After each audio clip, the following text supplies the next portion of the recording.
Imagine a world where Blockbuster is still the king of home entertainment. Every Friday night, you're heading to your local Blockbuster store, picking up the latest movies and feeling like it's the best part of your week. But what if I told you that Blockbuster had the chance to buy Netflix for just $50 million, and they turned it down? You heard me right. Netflix, the company that is now worth over $500 billion, was nearly sold for the price of a cheap car in 2000. This is the story of how Blockbuster, the once unstoppable giant of the entertainment world, handed the $50 billion streaming revolution to Netflix and watched it crash and burn. In 2000, Blockbuster was the undisputed leader in video rentals. The shelves were stacked high with VHS tapes and DVDs. You couldn't walk down the street without seeing that iconic blue and yellow Blockbuster sign. But here's the thing. They had no idea what was coming. They were sitting on top of the world, while an upstart in Silicon Valley, Netflix, was quietly changing the way people would watch movies forever. It all started with a bold idea from Netflix's CEO, Reed Hastings. He had one goal: make movie rentals easier. Netflix was originally a DVD by mail service, a model that no one believed in. But Reed had a vision. In 2000, he reached out to Blockbuster with a crazy offer. Let us run your online movie rental service. You can buy us for $50 million. Blockbuster laughed. They thought the internet was just a trend. People wanted to go to a store, pick up a movie, and leave. They didn't need a website. They didn't need streaming. Instead of seeing the future, Blockbuster did what all big companies do when they get too comfortable. They ignored it. And now? Blockbuster is dead. Netflix, $500+ billion, dominating the world. So what went wrong? How did Blockbuster, the company that could have owned the streaming world, get left behind? Well, it wasn't just about the deal they missed. It was about what happened next, and how a multi-billion-dollar empire was brought down by something as simple as a shift in technology. Stick around! We're about to break down the shocking missteps, missed opportunities, and how Blockbuster went from king of entertainment to a cautionary tale for every corporation out there. In the early 90s, Blockbuster was untouchable. Their stores were everywhere, in almost every city across America, sometimes even on every corner. People didn't just go to Blockbuster for movies, they went for the experience. It was Friday night, movie night, the whole family piling into the car, the smell of fresh popcorn in the air. Blockbuster was more than a store. It was a cultural institution. By 1994, Blockbuster had become a $3 billion company. They were expanding like crazy. You couldn't go a few miles without running into one. And it wasn't just in America. They were opening stores worldwide. Their model was simple: rent a movie, return it in 2-3 days. $4.99 for new releases, $1.99 for old ones. The entire world was glued to its screens, and Blockbuster was the gateway to entertainment. If you wanted to see the latest hits, Blockbuster had it. But then, something changed. The internet. In 1997, Reed Hastings, a former math teacher, was struggling to rent a movie at Blockbuster. The late fee? $40. He thought, there's got to be a better way. That moment led to the creation of Netflix. The idea was simple. People were tired of late fees, and the internet was becoming more accessible. What if you could rent a movie online and have it delivered to your door without worrying about returning it on time? Hastings was relentless. He pitched his idea to investors, and in 1999, Netflix launched. It was a DVD by mail service, not streaming yet, but it was radical at the time. Netflix didn't have a store, didn't have a staff of people to stock shelves, and didn't rely on expensive overhead. They didn't need a physical presence, but they did need a strong brand. They needed to make people see the value of convenience. And Blockbuster? They laughed it off. They didn't understand what was coming. Instead of investing in this disruptive tech, they doubled down on their stores. Their model stayed the same. No need for online rentals. It was all about foot traffic. But Netflix wasn't playing by the same rules. Netflix wanted to disrupt, not just participate. And every year they got better. They made it easier to rent movies. They introduced a subscription model, and soon enough, DVDs were coming straight to your door. No late fees. Blockbuster was missing the boat. And here's where the plot thickens. By 2000, Netflix was growing. It wasn't huge yet, but it had the potential to be something massive. Netflix was offering a service people actually wanted. The catch? They weren't relying on storefronts like Blockbuster. They didn't need to stock shelves. They didn't need employees to walk the aisles and check out movies. They were an online business, doing what Blockbuster refused to do, embrace the digital future. Meanwhile, Blockbuster was still sitting pretty. They were confident.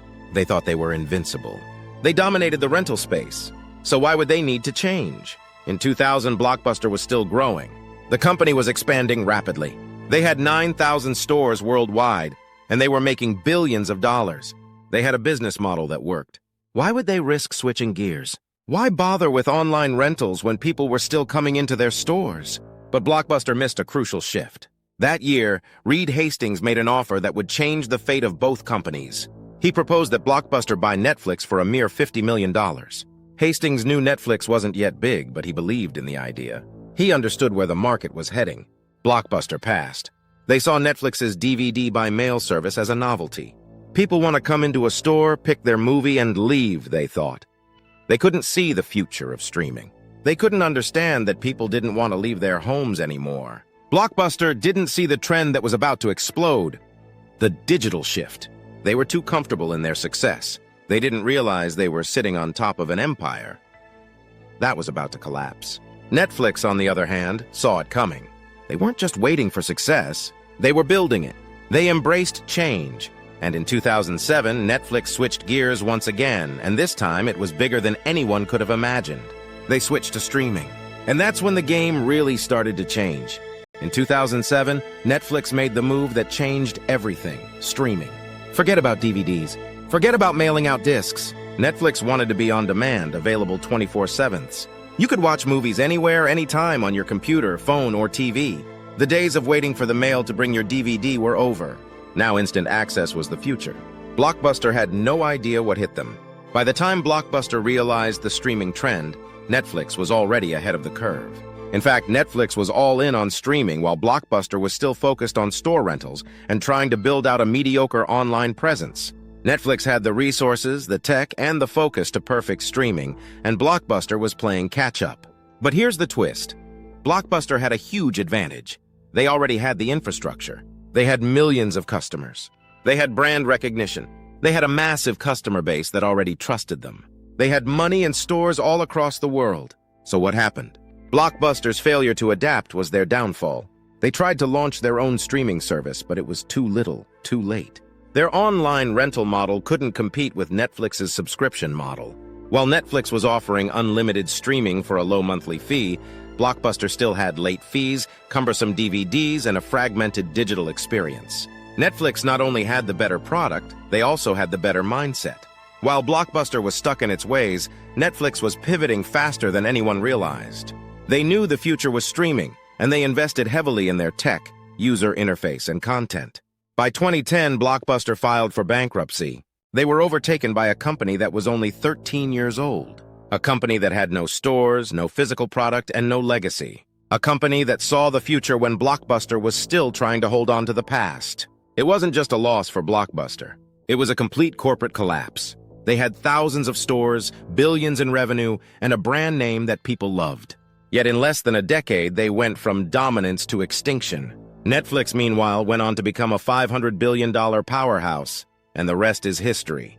But Blockbuster's story didn't end in bankruptcy. In fact, it's one of the most important lessons in business evolution, because it shows us how the failure to embrace change can turn a company from king to casualty, and how small, innovative competitors can take down giants. By 2010, Blockbuster was out of business. A company that once dominated the home entertainment industry now found itself on the scrap heap of failed businesses. But the fall of Blockbuster wasn't just about a bad business decision. It was about vision, adaptability, and how companies can miss the mark when they stop paying attention to the future. Blockbuster's downfall is still relevant today, because here's the hard truth. It wasn't lack of money or even the lack of stores that did them in. It was a lack of foresight. They had every advantage: the brand, the infrastructure, the loyal customers. Blockbuster could have invested early in streaming and shut Netflix down before it even got started. They could have purchased Netflix for a fraction of its value, but instead they ignored the emerging tech trend. They stayed comfortable in their position, stuck in the past, thinking their empire would never crumble. Fast forward to today, and Netflix is worth over $500 billion. It has over 250 million subscribers worldwide and produces some of the most talked-about content on the planet.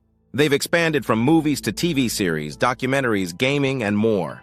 Meanwhile, Blockbuster's legacy is now a warning to every corporate giant. Don't assume your position is permanent. Don't assume you know everything. Don't be too comfortable in your success, because the world changes fast. Blockbuster's fate could have been Netflix's fate. If Netflix had been too late to embrace streaming, it would have been left in the dust. So why did Netflix succeed where Blockbuster failed? It's about adaptation. It's about taking risks, seeing trends before they arrive, and most importantly, understanding the consumer. Blockbuster thought people wanted to walk into stores and physically rent a movie. But Netflix knew that people wanted convenience. They wanted to watch movies whenever, wherever, and without having to leave their home. So what's the lesson here? Always be ready to pivot. Don't fear change, embrace it. And most importantly, never underestimate the power of innovation. If you don't evolve, you die. This is Midnight Watch, and we're just getting started. If you want to see more real stories about business, power, and innovation, hit subscribe. Next week, we're going to break down another mind-blowing corporate failure, one that cost billions and left an entire industry in ruin. Don't miss it. See you soon.